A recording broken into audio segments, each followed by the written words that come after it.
पूज्य भिक्षुवृंद और धम्म मित्रों,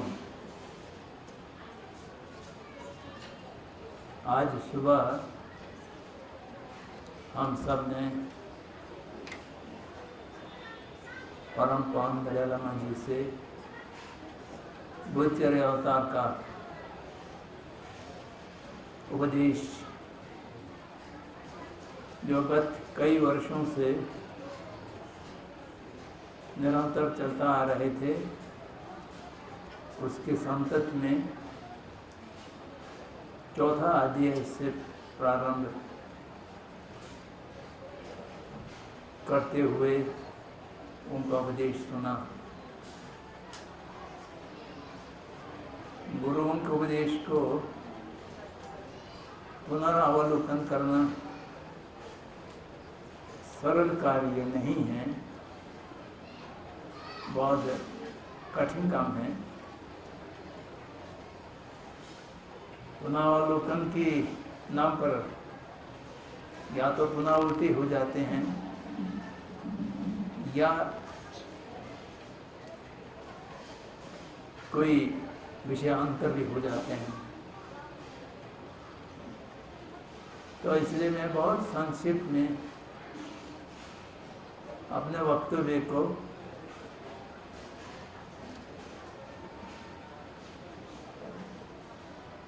रखूंगा, ज़्यादा विस्तार में नहीं जाने दूंगा। अधिक समय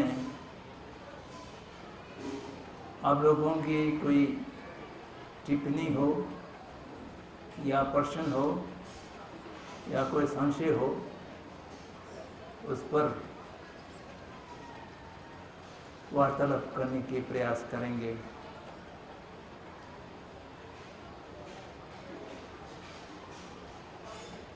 प्रारंभ में परम पावन जी ने यह अभिव्यक्त किया कि भारतीय धम्म मित्रों को उपदेश देते हुए उनको एक विशेष प्रकार की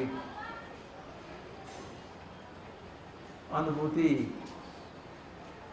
हुआ है, क्योंकि भारतवर्ष बौद्ध धर्म का उदयगम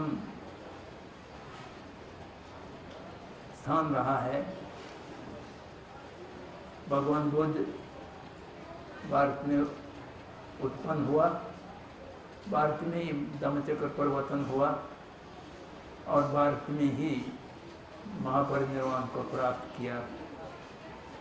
तो इसलिए भारतवर्ष बुद्ध का एक जन्म स्थल और कार्यस्थल रहा है। परंतु इस देश में अनेक शताब्दियों तक बुद्ध धर्म एक प्रकार से विलुप्त रहा। 20वीं शताब्दी में थोड़ा बहुत पुनर्जागरण प्रारंभ हुआ। हिमालयी क्षेत्रों में कुछ अवशेष बचे हुए थे, अन्यथा मूल धारा जिसको कहते हैं, मैदानी इलाका में लगभग बुद्ध धर्म का नाम निशान मिट गए थे। 21वीं सदी में आकर के पुनः जागरण का कार्य काफी तेजी गतिशील हुए हैं, जिसमें अनेक लोगों का योगदान रहा। परम पावन जी ने विशेष रूप से बाबा साहब भीमराव अम्बेडकर का स्मरण किया। उनके माध्यम से बौद्ध पुनर्जागरण का कार्य यहाँ पर हुआ। एक ऐतिहासिक चित्रण खींचते हुए आज की जो परिस्थिति हैं भारत में, बौद्ध जन समूह की अभिलाषा क्या है और परिस्थिति क्या है, इसको देखते हुए परम पवन जी को विशेष प्रकार की हर्ष का, संतोष की और आनंद की अनुभूति हुआ। ये बहुत बड़ी बात है। उसके बाद काफ़ी समय तक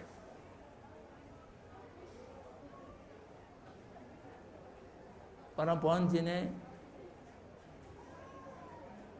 अनेक युक्तियों और साक्ष्यों से यह आपको बताने के प्रयास किया कि बौद्ध धर्म, दर्शन और मार्ग मात्र श्रद्धा की पात्र में रखने की बात नहीं है, उनको प्रज्ञान के माध्यम से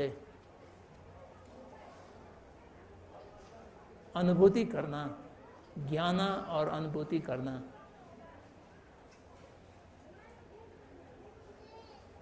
मनुष्य की चित्तवृत्ति की प्रक्रिया में दो चीज होता रहता है, मान लेना या जान लेना।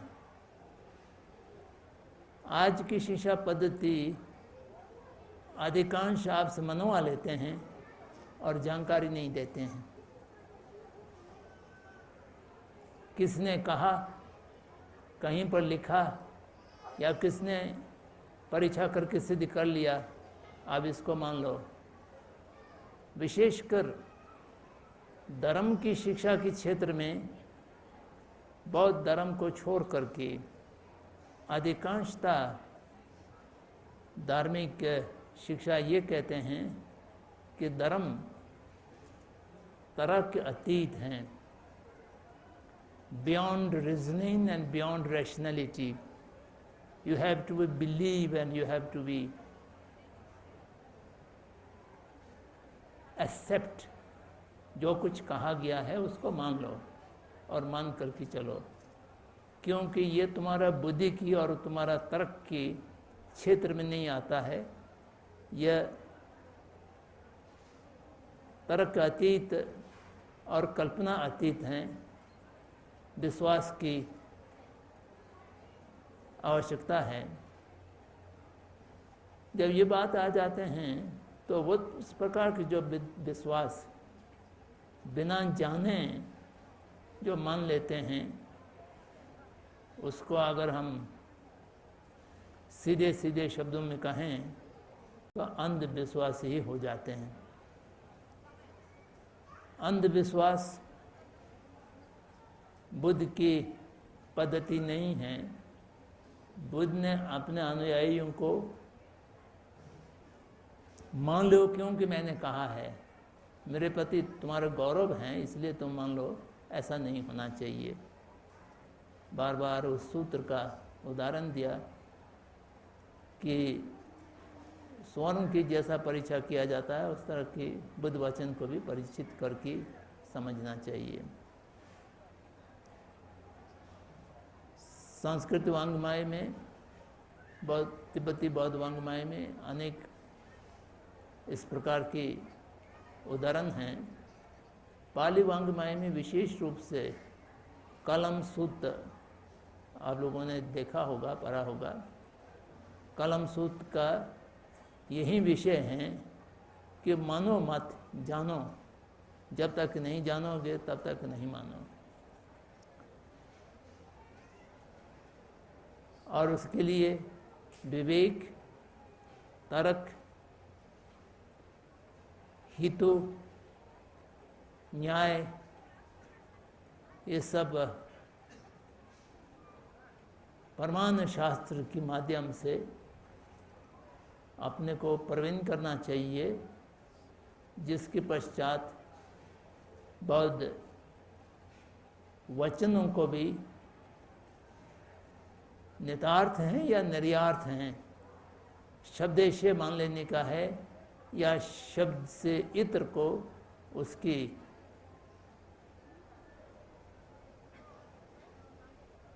अर्थ करना चाहिए, इसके विवेक होना चाहिए।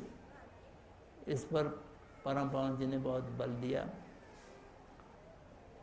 और उसके बाद परम पावन जी ने बुद्धचर्या अवतार की 10 परिच्छेद में अंतिम परिच्छेद को छोड़ करके,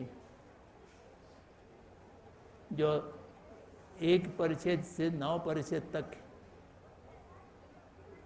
पहला 8 परिच्छेद उपाय के विषय में और 9वां परिच्छेद प्रज्ञान के विषय में विस्तार से व्याख्यान किया गया है। इसका एक संक्षिप्त रूपरेखा आपके सामने रखा।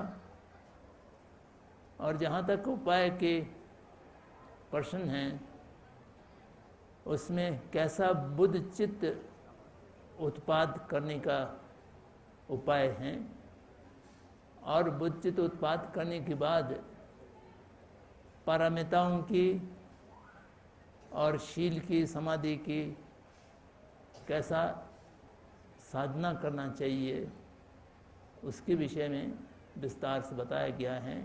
इसका जानकारी, इसका परिचय आप लोगों को देने की प्रयास किया।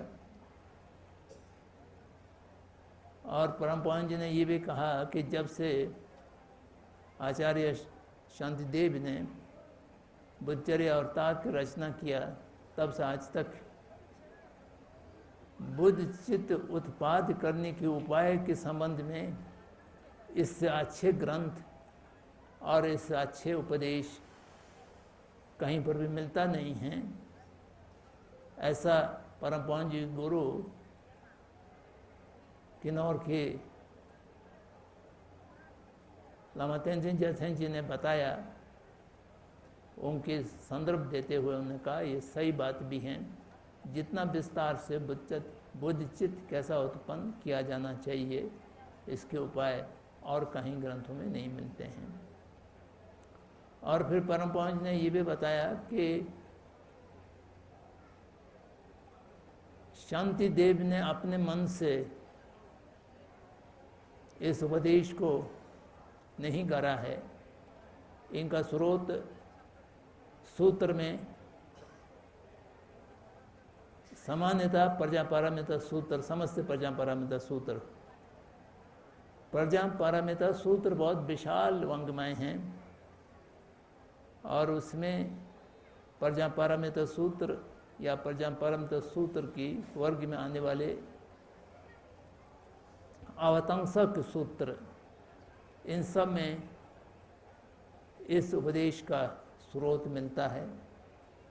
फिर शास्त्रों में आचार्य नागार्जुन द्वारा रचित रत्नावली में इसका स्रोत मिलता है। और उस प्रकार से अन्य नागार्जुन ग्रंथों में भी इसका स्रोत मिलता है। ये आपके सामने रखने की प्रयास किया। और बुद्धचर्या अवतार की उपदेश जो विशेष हैं, वह स्व पर परिवर्तन की विधि से बुद्ध चित्त को उत्पाद करना। 2 परंपराएं हैं। एक परंपरा है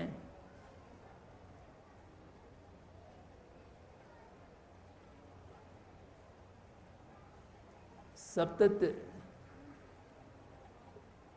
हेतु परिणाम पद्धत और स्वपर परिवर्तन पद्धत। स्वपर परिवर्तन पद्धत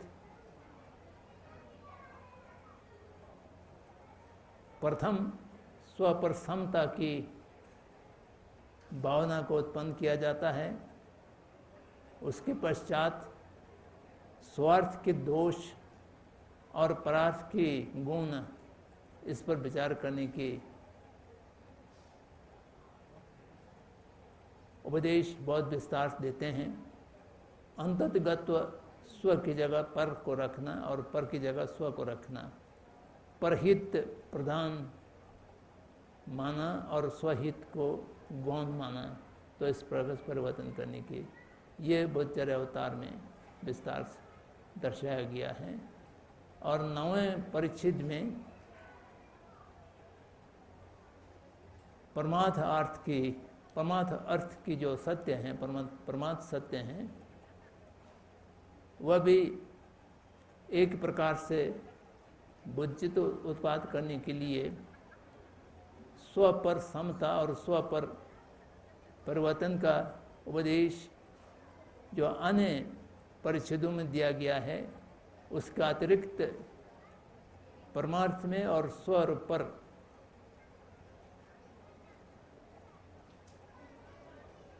स्वतंत्र रूप से सत्य तक रूप से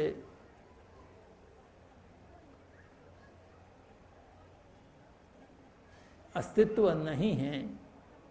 स्वपर के अस्तित्व प्रतीत समुत्पन्न के रूप में परस्पर आश्रित होकर के पराजापित मात्र हैं। वह खोजने में उसका अस्तित्व मिल नहीं सकते हैं। यह प्रतीत समुत्पन्न के हितों से शून्यता की और व्यवहारिक सत्य की दोनों के सिद्ध करने के उपाय बताया गया है। इतना आज सुबह आपके सामने रखा और अनेक प्रश्नों का उत्तर भी दिया, तो आप सबको स्पष्ट होंगे। मैं इतना कह करके अपना वाणी को विराम देता हूँ। अगर आप लोगों में से कोई टिप्पणी करना चाहते हो या कोई प्रश्न हो या कोई संशय हो, तो हम संवाद करने के लिए प्रस्तुत हैं। अच्छा, आपके पास हैं बहुत सा? ओह, तो आप बताते चले जाइए।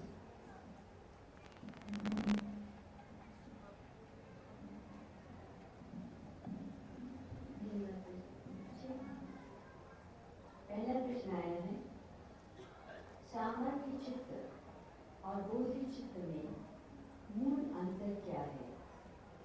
किस मूल कारण से सामान्य चित्त बोधि चित्त नहीं बन सकता?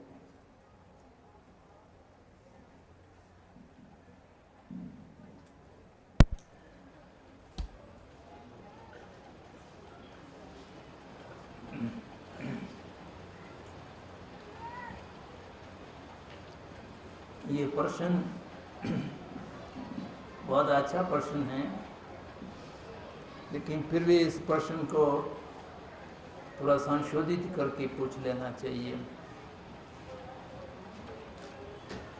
चित्त एवं चैतसिक, ये दो मन की प्रक्रिया को बताया गया है अभिधम्म में। जब हम चित्त कहते हैं तो उसमें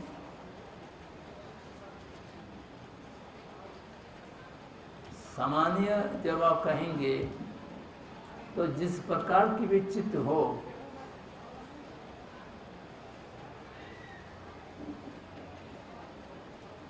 चित्त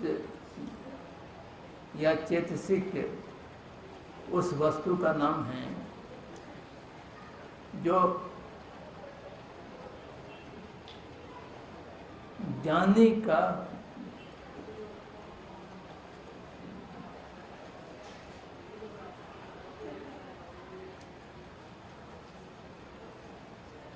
शक्ति रखते हैं, विषय को देखने की और विषय को जानने की। और विषय को जानने वाले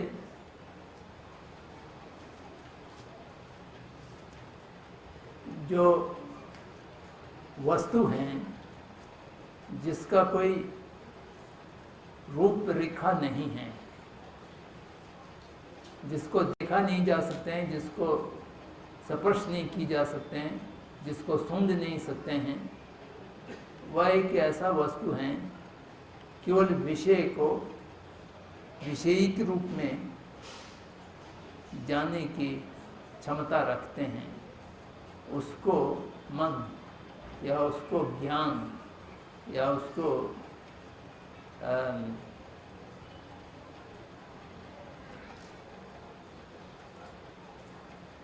मानसिक, ऐसा कई नाम से पुकारा जाता है। लेकिन उसमें दो वर्ग हैं, एक चित्त व मूल, जिसकी जाने की और विवेक की क्षमता है, उसको चित्त कहते हैं। और वो कार्य में संलग्न होता है तो वो विभिन्न किस्म की कार्य करते हैं। जो विभिन्न किस्म के कार्य करते हैं तो वो चैतसिक हो जाता है। इच्छा हो सकते हैं,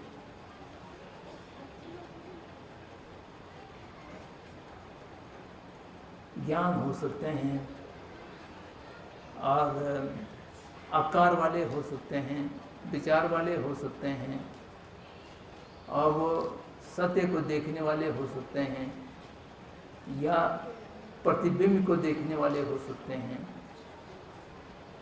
वो सारे चित्त को अगर हम विभाजन करें तो एक प्रत्यक्ष का वर्ग हो जाएगा, एक कल्पना का या विकल्प का वर्ग हो जाएगा। जो प्रत्यक्ष वर्ग हैं वो विषय को प्रत्यक्ष देखते हैं, जानते हैं, और परिकल्पित हैं या कल्पना का वर्ग हैं वो विषय को नहीं देखते हैं, विषय की प्रतिबिंब को देखते हैं, और विषय की प्रतिबिंब को विषय समझ करके उसके साथ चलता रहता है। तो इसलिए मन की प्रक्रिया बहुत कठिन है, बहुत सा उलझा हुआ है। तो फिर आपने प्रश्न पूछा कि सामान्य चित्त और बौद्ध चित्त में मूल अंतर क्या है। मूल अंतर ये है कि बौद्ध चित्त एक चित्त विशेष है, जिसके साथ कई अरहंताएं पूरे होंगे तभी उसको बौद्ध चित्त कहलाया जाएगा। सामान्य चित्त उसको कहते हैं कि साधारण जो आपके मन में जो चित्त उत्पन्न होता है वो अनेक प्रकार के चित्त हो सकता है। जैसा जैसा चैतसिक उसके साथ जाएंगे वैसा वैसा वो चित्त हो जाएगा। कुशल चित्त भी हो सकता है, अकुशल चित्त भी हो सकता है, अव्याकृत चित्त भी हो सकता है। तो राग के साथ चलने वाले चित्त हैं वो रागी चित्त होगा, अकुशल चित्त होगा। द्वेष के चैतसिक के साथ चलने वाले हैं वो द्वेषिक चित्त होगा, वो भी अकुशल चित्त होगा। श्रद्धा के साथ जाने वाले और आनंद के साथ जाने वाले चित्त हैं वो कुशल चित्त होगा, वो उसको उससे आपको सुख मिलेंगे इत्यादि इत्यादि। बुद्ध चित्त उस प्रकार के चित्त को कहते हैं जो दो इच्छा जो है वो चैतसिक होता है। कामना, दो कामना चैतसिक के साथ एक चित्त उत्पन्न होता है, उसको बुद्ध चित्त कहते हैं। तो एक संकल्पित चित्त है, उसका प्रथम अभिलाषा है पराहित सिद्ध करना, समस्त जगत की हित को साधने की एक बहुत प्रबल आकांक्षा, इच्छा, वह एक चैतसिक है। और उसके साथ जब परहित की आकांक्षा उत्पन्न होता है तो हमें ये अनुभूति हो जाते हैं कि मैं इस समय अनंत जगत की हित सिद्ध नहीं कर सकता हूँ, सिद्ध करने की क्षमता मेरे में नहीं है। वो क्षमता कहाँ पर है? वो क्षमता है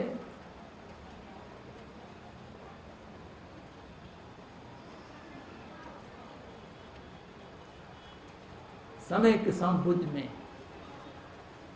समय के संबुद्ध अगर हम प्राप्त हो जाए तो बिना कोई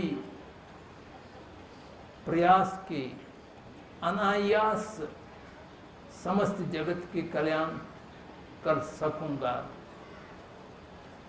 तो इसलिए समस्त जगत की कल्याण करने के लिए संबुद्ध को प्राप्त करना है, ये दूसरा आकांक्षा है।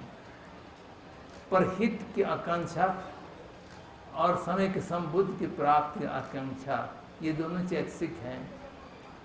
ये दोनों चैतसिक के साथ एक संकल्प होता है, मैं परहित को साधने के लिए बुद्धत्व प्राप्त करूंगा। इस प्रकार की संकल्पित चित्त हैं, उसको बुद्ध चित्त कहते हैं। अब आप स्वयं समझ जाएंगे कि वो साधारण चित्त से किस प्रकार के अंतर हैं। साधारण चित्त में ये दोनों आकांक्षाएं नहीं होते हैं। ये दोनों आकांक्षा तभी होता है आपके अंदर महाकरुणा उत्पन्न हो। महाकरुणा जब उत्पन्न होता है तो समस्त सत्वों की, समस्त जगत की दुख को देखते हैं और उसको दुख रहित होने की इच्छा आत्मा में उत्पन्न होता है। और उस इच्छा से अब जगत के कल्याण की इच्छा होते हैं कि मैं समस्त जगत का दुख दूर करूं, लेकिन मेरे पास उसकी क्षमता नहीं है। उसकी क्षमता कहाँ पर है? समस्त परमिताओं से परमित समय के संबुद्ध अगर हमको प्राप्त होंगे तो वो सब चीज़ को जानते हैं और सब उपाय कुशल होते हैं। तो इसलिए मैं समस्त जगत की सेवा कर सकूंगा। तो इसलिए बुद्ध सत्व का मूल उद्देश्य बुद्धत्व नहीं है। बुद्ध सत्व का मूल उद्देश्य परहित है। परहित के साधन के रूप में बुद्धत्व को प्राप्त करना चाहते हैं। बुद्धत्व एक साधन है, परहित साध्य है। परहित को साधने के लिए बुद्धत्व प्राप्त करने की आकांक्षा जो उत्पन्न होता है, ये दो आकांक्षा, परहित आकांक्षा प्रधान है और उसके साधन के रूप में बुद्धत्व प्राप्त करने की आकांक्षा द्वितीय है। ये दोनों आकांक्षा के साथ मैं बुद्धत्व प्राप्त करूंगा, इस प्रकार की जो संकल्पित चित्त हैं उसको बुद्ध चित्त कहते हैं। बुद्ध चित्त की लक्षण को आप समझ लेंगे तो साधारण चित्त से बुद्ध चित्त कौन सा फर्क है ये आपको समझ में आ जाएगा। जिस मूल कारण से सामान्य चित्त बुद्ध चित्त नहीं बन सकता, इसको थोड़ा संशोधन करना पड़ेगा। सामान्य चित्त बौद्ध चित्त बन सकते हैं अगर आपके मन में ये दोनों आकांक्षा प्रबल रूप से उत्पन्न हो जाते हैं। अभ्यास करने से उत्पन्न होगा तो उसके बाद आपके सामान्य चित्त भी वो दोनों आकांक्षाओं की कारण वह बुद्ध चित्त बन जाएंगे। जब तक कि वो दोनों आकांक्षा रहेंगे और वो दोनों आकांक्षा के साथ बुद्धत्व प्राप्त करने के संकल्प रहेंगे तो आपके सारे सामान्य चित्त उस समय बुद्ध चित्त हो जाता है।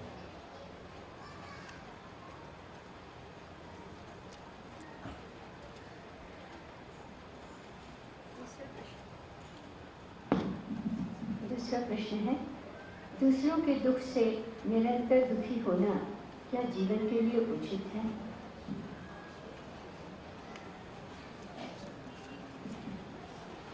जीवन के लिए उचित ही नहीं, बहुत ही उचित हैं। वहीं बुद्ध सत्व बनने के लिए पहला शर्त है।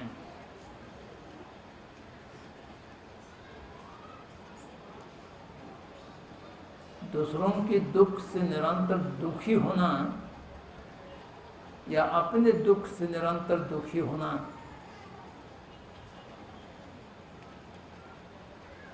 ये दोनों में क्या अंतर है?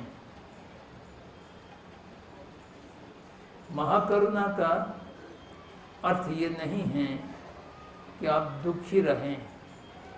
महाकरुणा का अर्थ है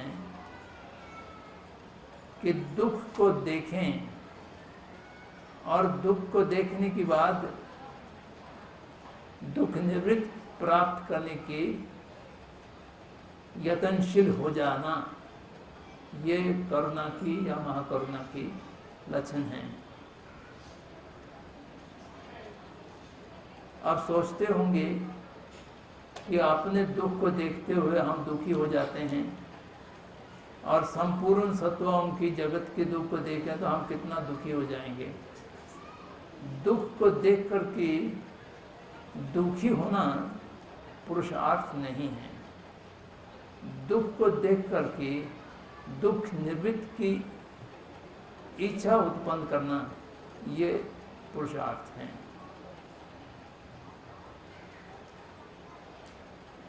आपकी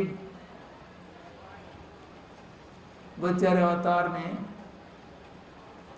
एक श्लोक है, कोई भी समस्या आपके सामने है, अगर उसकी समाधान उपलब्ध है तो आपको दुखी होने की कोई आवश्यकता नहीं है। समाधान करिए। अगर उस समस्या का समाधान नहीं है तो दुखी होने का कोई लाभ ही नहीं है। जो समाधान नहीं है तो आप दुखी होकर क्या करेंगे? उस दुख को सहते रहिए। दुख को देखने के बाद पुरुषार्थ ये है कि उस दुख का कारण खोजें। उस दुख का कारण खोजने के बाद ये परीक्षा करें कि उस कारण को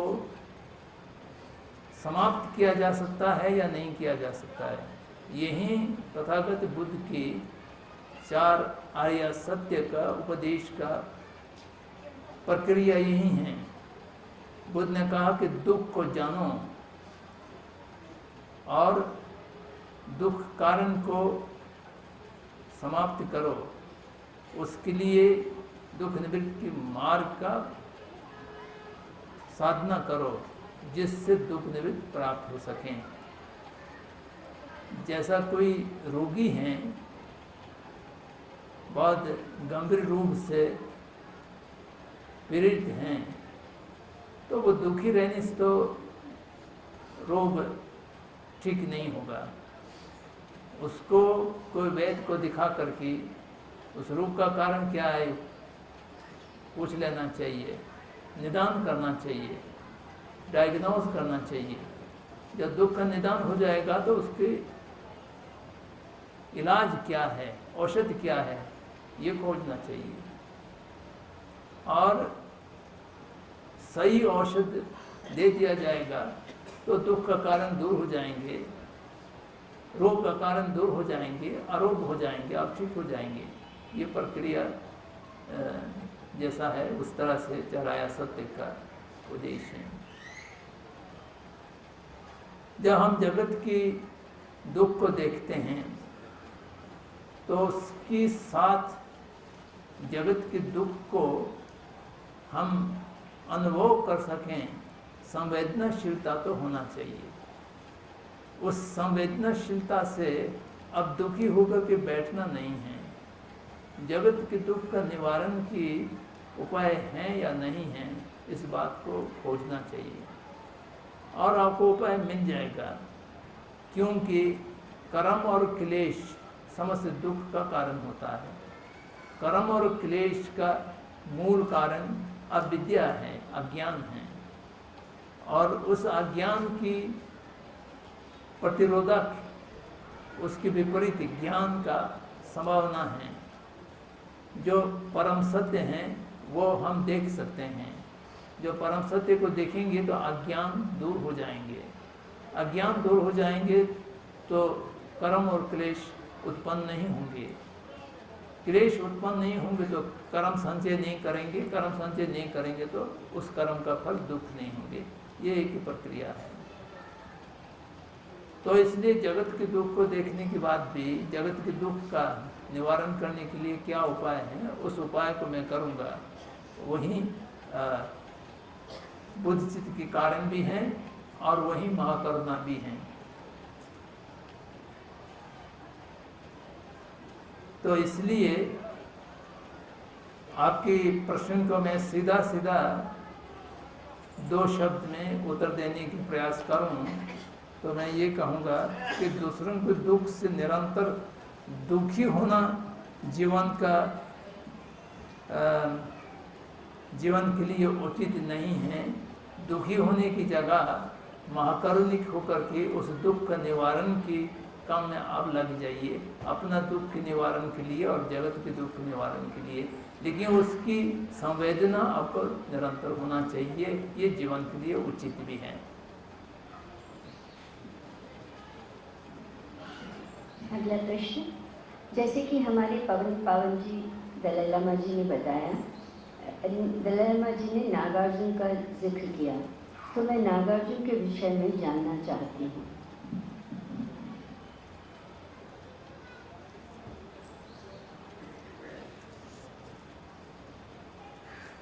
नागार्जुन का जीवनी बहुत लंबा है, बहुत विविध है और एक मत भी नहीं है। आधुनिक इतिहासकार नागार्जुन 3 मानते हैं और परंपरा वाले जो हैं नागार्जुन 1 मानते हैं।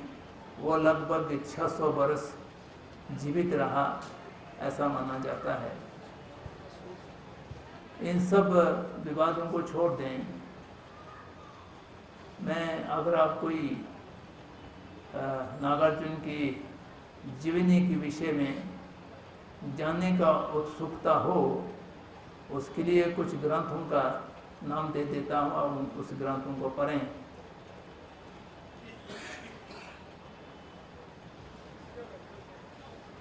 आचार्य महासंते ने नागार्जुन की द्वारा रचित रत्नवाली का पुनः उद्धार किया है संस्कृत में, वो सारनाथ से छपे हैं। रत्नवाली पूर्ण रूप संस्कृत में उपलब्ध नहीं था। उसमें करीब 500 श्लोक हैं। 500 श्लोक में से 250 का आसपास श्लोक संस्कृत में मिलता था, बाकी नहीं मिलते थे। जो नहीं मिलता है उसको जैसा प्रसन्न पदा में उद्धृत हैं वहाँ से लिया और कुछ पुनः उद्धार भी किया, तो वो पूर्ण करके सारे रत्नावली छपे हैं। उस रत्नावली की भूमिका में नागार्जुन की जीवनी के ऊपर शोधपूर्ण कार्य किया है, काफ़ी लंबा भी है। तो विभिन्न विद्वानों के मत को लेकर के उसने दिया है।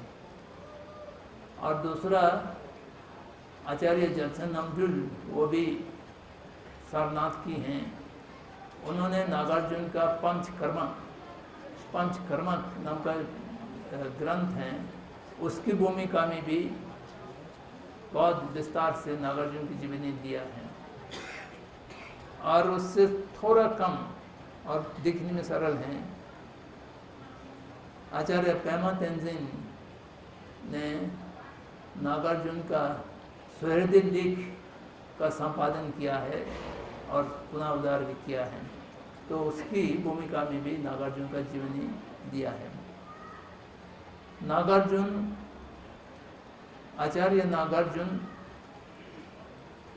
परंपरा की दृष्टि से भगवान बुद्ध की महापरिनिर्वाण के पश्चात 400 वर्ष व्यतीत होने के बाद विदर्भ में उत्पन्न हुआ। विदर्भ दक्षिण भारत की आजकल कुछ महाराष्ट्र के हिस्सा में हैं और कुछ आंध्रा और तेलंगाना के हिस्सा में हैं। और विदर्भ एक विशाल भूखंड हैं तो वहाँ कहाँ पर होंगे वो तो कहना, लेकिन दो जगह बहुत स्पष्ट हैं, नागार्जुन कुंडा और वहाँ पर बहुत बड़ा झील बन गया है, और नागार्जुन पर्वत ये अमरावती आंध्रा में हैं, तो वहाँ नागार्जुन का अधिकांश जीवन व्यतीत हुआ। और एक ब्राह्मीण पुत्र थे और बाद में बौद्ध होकर के नालंदा में अध्ययन किया। नालंदा में अध्ययन करने के बाद फिर उनका अंतिम जीवन ज़्यादातर दक्षिण भारत में ही बिता है, नागार्जुनकोंडा में, शिव पर्वत में ज़्यादा वहाँ पर बिता है।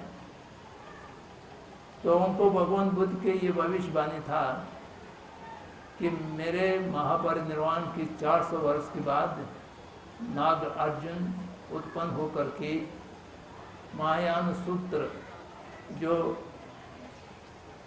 जम्बूद्वीप से विलुप्त हो गए होंगे, उस समय जम्बूद्वीप में प्राप्त नहीं होंगे, उनको पुनः उद्धार करेगा और महायान की बुद्ध की उपदेशना है उसको फिर से जगत में लाएंगे, ऐसा उनकी भविष्यवाणी थे। तो उसी हिसाब से नागार्जुन उत्पन्न हुआ और नागार्जुन बहुत दिनों तक नालंदा में रहा और नालंदा में उनका अध्ययन पूर्ति होने के बाद नाग लोगों में जाकर के प्रजापरामित सूत्र जो यहाँ पर उपलब्ध नहीं थे वो ले करके आए और देव लोगों में जाकर भी बहुत सा सूत्रों ले करके आए। फिर महायान के सिद्धांतों को स्थापित करने के लिए 6 ग्रंथ लिखा। उसमें सबसे महत्वपूर्ण माध्यमिक मूल कारिका, माध्यमिक मूल कारिका संपूर्ण रूप से संस्कृत में आज भी उपलब्ध हैं और वो नागार्जुन के अत्यंत महत्वपूर्ण ग्रंथों में से माना जाता है। और माध्यमिक मूल कारिका के साथ और छोटे छोटे और 5 ग्रंथ हैं, जिसमें शून्यता सप्तति एक हैं, विदुर व्यावर्तनी दूसरा हैं और युति शतति तीसरा हैं और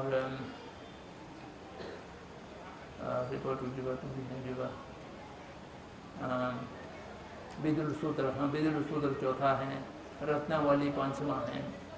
और ये 6 ग्रंथ को महायान के मूल स्तंभ को स्थापित करने के लिए, महारथी काम करने के लिए या एक महायान को पुनः उद्घाटन करने के लिए ये 6 ग्रंथ लिखा गया। और इसके अतिरिक्त तंत्र की भी बहुत सा ग्रंथ हैं, चिकित्सा के भी बहुत से ग्रंथ हैं, युति शतक आदि आज भी वो उपलब्ध हैं। और उसी प्रकार से रासायनिक भी ग्रंथ बहुत हैं। कुल मिलाकर के नागार्जुन ने 200 से अधिक मौलिक ग्रंथ रचना किया और जिसमें से 115-20 तक छोटे मोटे मिलाकर के तिब्बत में अनुवादित हैं और कुछ चीन में अनुवादित हैं, तिब्बत में अनुवादित नहीं हैं। वो नागार्जुन के रहे होंगे या नहीं रहे होंगे। तो इस प्रकार के विद्वान भगवान बुद्ध के परिनिर्वाण के 400 वर्ष बाद हुआ। तो जिसको कहना चाहिए 200 वर्ष पूर्व ईसाई, अगर हम इस ईसाई वर्ष से गिना जाएं तो 200 BC में हुआ और लगभग 300-400 AD तक उनका जीवन काल रहा होगा, ऐसा माना जाता है।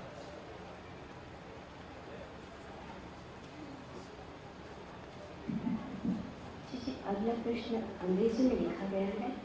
Buddhism does not believe in God. Then who created this universe? You create this universe. Of course, we create this universe.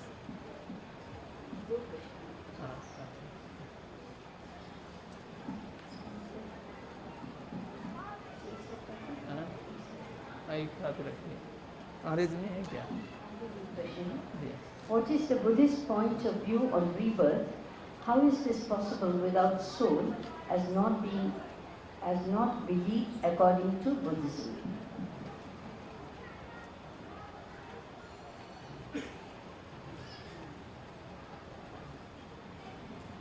अंग्रेज में बोलना पड़ेगा या हिंदी में? ये इस प्रश्न का उत्तर हम हिंदी में ही देंगे। अगर आप चाहें तो मैं प्रश्न पूछे जी हिंदी में प्रश्न पढ़ा देंगे और फिर, क्योंकि बहुत अधिकांश लोग, क्योंकि ये जो इस हॉल में हमने हिंदी का रखा है, तो उचित ये होगा कि हम प्रश्न भी हिंदी में ही रखें और अंग्रेजी में हिंदी में बोलें। अच्छा,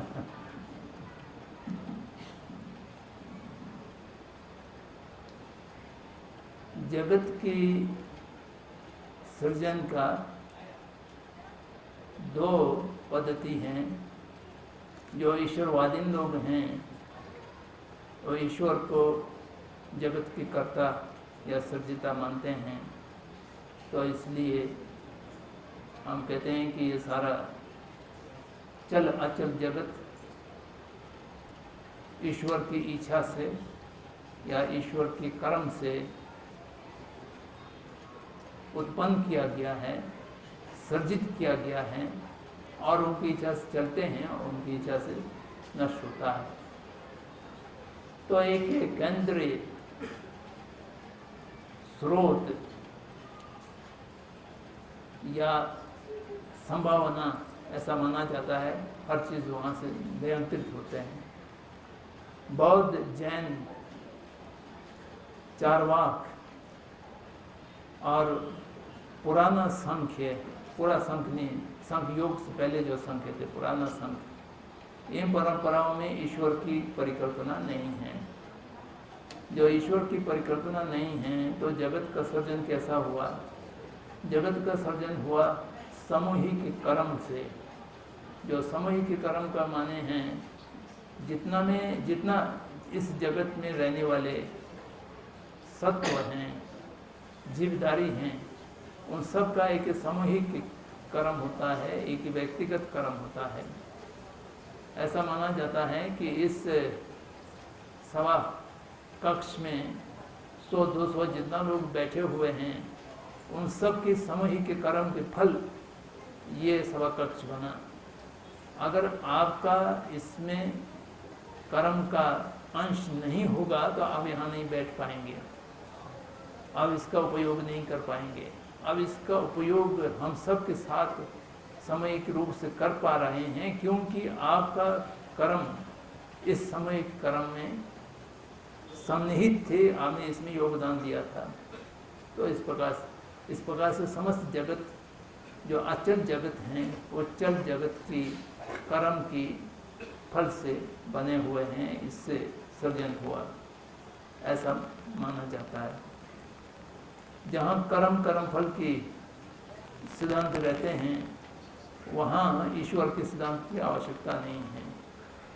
कर्म जो है वो सब चीज़ को उत्पन्न करते हैं। जो कर्म समाप्त हो जाते हैं, कर्म परिवर्तन हो जाता है, तो वो भी फल भी अपने हिसाब से परिवर्तित हो जाता है।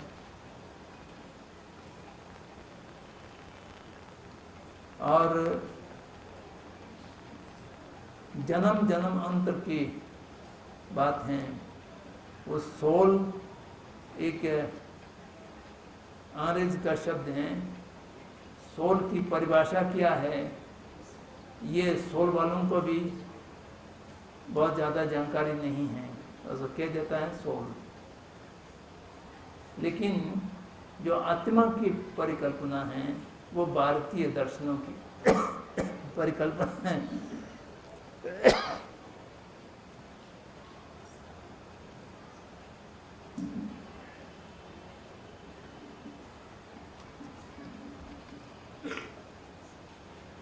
तो भारतीय दर्शनों में जैसा सुबह परम जी ने बताया कि आत्मावादीन और निरात्मावादीन दो वर्ग हैं। तो यहाँ पर जो आत्मावादीन हैं, अधिकांश चार्वाक और बौद्ध को छोड़ करके बाकी सब आत्मावादीन हैं। जैन भी आत्मावादीन हैं, समस्त संघ भी आत्मावादीन हैं। वो लोग एक आत्मा ऐसा मानते हैं जो एक विशाल परम आत्मा की परिकल्पना है। परम आत्मा एक सर्वव्यापक शक्ति है और उस सर्वव्यापक शक्ति के अंश के रूप में हर व्यक्ति के अंदर जीव आत्मा करके एक आत्मा का अंश मानते हैं। वो नित्य और अपरिवर्तनशील और इस जन्म से दूसरे जन्म में जाने वाले, दूसरे जन्म से तीसरे जन्म में जाने वाले, पूर्व जन्म से इस जन्म में आने वाले, उस जीवात्मा के काम है। और जब तक जीवात्मा बंधन में रहते हैं तो वह निरंतरता वो चलते चले जाते हैं। जब वो मुक्त होगा तो परमात्मा में विलीन हो जाएगा। ये आत्मावादी की कहना है। निरात्मावादी जो बौद्धों का कहना है कि ऐसा कोई नित्य और परम आत्मा के अंश के रूप में कोई आत्मा नाम का चीज़ होते नहीं हैं। जो कुछ व्यक्ति हैं वह एक चित्त संतति हैं। चित्त संतति माने एक निरंतरता चलने वाले अनित्य मन चित्त। प्रभास्वर माने वो जाने की शक्ति रखता हो, लेकिन वो हर क्षण उत्पन्न होता है, हर क्षण नष्ट होता है और उत्पन्न नष्ट होते हुए उसके संतत निरंतरता रहता है। संतत कहीं खत्म नहीं होता है। तो इसलिए वो पूर्व जन्म से इस जन्म में आते हैं और इस जन्म से पर जन्म में जाते हैं, लेकिन इस समय का चित्त है वो दूसरा क्षण में नहीं है, अलग अलग हैं। केवल संतति हैं लेकिन वो क्षणिक हैं। हर क्षण में उत्पन्न होता है, हर क्षण में नष्ट होता है। तो इसलिए अनित्य चित्त संतति वह अपर जन्म लेते हैं। आजकल बोलचाल में अपर जन्म को पुनर्जन्म के शब्द से पुकारते हैं। पुनर्जन्म शब्द ठीक नहीं है। पुनर्जन्म तब ठीक होता है जो नित्य आत्मा को माने। बौद्ध सिद्धांतों से कोई चीज़ पुनर्जन्म नहीं होता है। एक बार जन्म हो गया तो हो गया, फिर उसको दोबारा कैसा जन्म हुआ? जन्म हुआ, समाप्त हुआ। तो इसलिए वो अपर जन्म माने जो इस समय जन्म हुआ है वो दोबारा जन्म नहीं होता है। इस समय जन्म हुआ है, उसके संतत बाद में भी जन्म होंगे। तो इस प्रकार से देखना चाहिए। रीबर्थ की जगह पर आफ्टर बर्थ, डिफरेंट बर्थ, ऐसा ही कुछ शब्द कहना होगा। वो लेने वाला चित्त संतत हैं। चित्त संतत हमारे जो सुषमतम जो चित्त हैं, सुषमतम मन हैं, जो पूर्व जन्म से इस जन्म में आए हैं, इस जन्म से बाद के जन्म में जाएंगे, वो जो हैं वो एक अविच्छिन्न संतत चलते रहते हैं। और वो संतत जो है वो आगे जन्म लेने वाले, आगे जन्म लेने के लिए आत्मा की परिकल्पना की आवश्यकता नहीं है। यह बौद्धों का मानना है। उसको केवल व्यक्ति ही कहा जा सकता है। आत्मा या सोल कहने से उसकी जो परिभाषा है वह एक नित्य होना चाहिए, अपरिवर्तनशील होना चाहिए, हमेशा उपस्थित रहने वाला होना चाहिए। ऐसा बात बौद्धों लोग नहीं मानते हैं। लेकिन आत्मावादीन हो, निरात्मावादीन हो, व्यक्ति को नकारते नहीं हैं।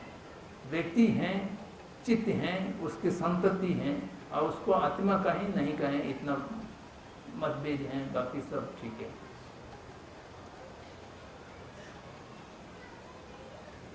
समाप्त। अच्छा,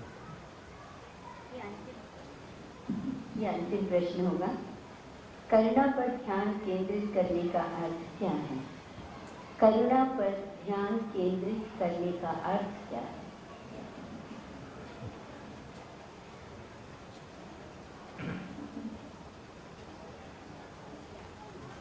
आप शब्दावली में ध्यान केंद्रित करना,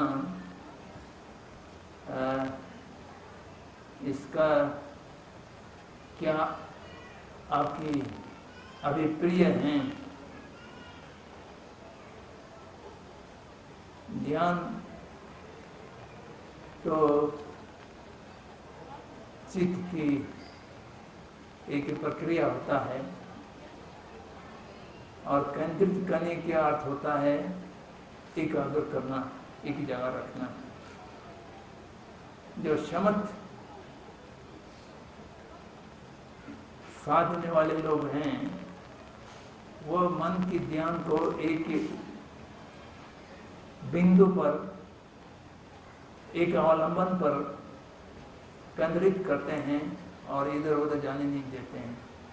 तो उसके बाद अभ्यास करते करते एक जगह केंद्रित हो जाता है और चित्त को घंटों तक बिना कोई इधर उधर भटके एक अवलंबन पर रखने की क्षमता मिल जाते हैं। करुणा एक भावना है, वो ध्यान नहीं है।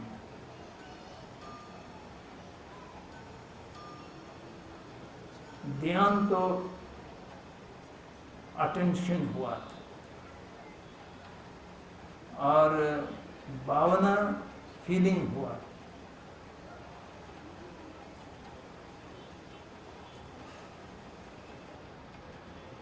एकाग्र करना, केंद्रित करना, वो ध्यान के लिए हो सकते हैं। और जो भावना के लिए उसके अभ्यास करना और उत्पन्न करना, कल्टीवेशन, जैसा हम भावना में बैठते हैं, यहाँ पर भावना मैं फीलिंग के लिए नहीं कह रहा हूँ, मेडिटेशन को भी भावना कहते हैं। मेडिटेशन के अर्थ हैं, मेडिटेशन मोटा मोटे रूप से 3 प्रकार के होते हैं। एक है ध्यान केंद्रित करना, और एक है विश्लेषण करना, और एक है परिकल्पना करना। Analytical meditation, concentrative meditation, visualisation meditation, और इसमें ये 3 शब्द इस्तेमाल किया गया है। करुणा का जब आप करुणा के ऊपर मेडिटेशन करेंगे तो वो एनालिटिकल मेडिटेशन होगा। वो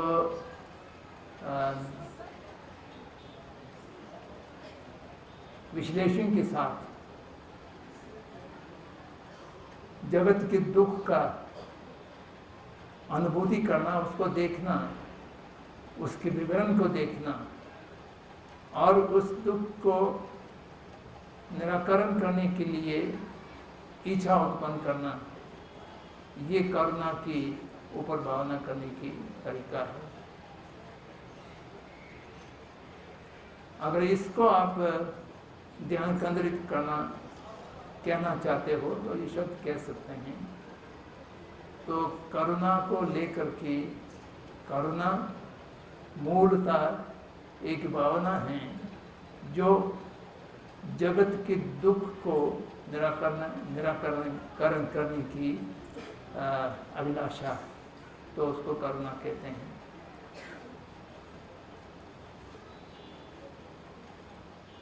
सीमित लोगों की दुख को निराकरण करने की इच्छा वाले हैं, उसको केवल करुणा कहते हैं। असीमित लोगों की दुख निवारण करने की इच्छा है, उसको असीम करुणा कहते हैं। और समस्त जगत के समस्त सत्वों के दुख निराकरण करने वाले जो अभिलाषा है उसको महाकरुणा कहते हैं। बुद्ध चित्त के साथ चलने वाले जो करुणा की आवश्यकता है वो महाकरुणा की आवश्यकता होती है। तो उस पर अगर ध्यान एकाग्र करने की शब्द को लिया जाए तो जगत के दुख को विश्लेषण करते हुए और उससे निवारण करने की इच्छा उत्पन्न करना करुणा के ऊपर ध्यान केंद्रित करने की अर्थ माना जा सकता है।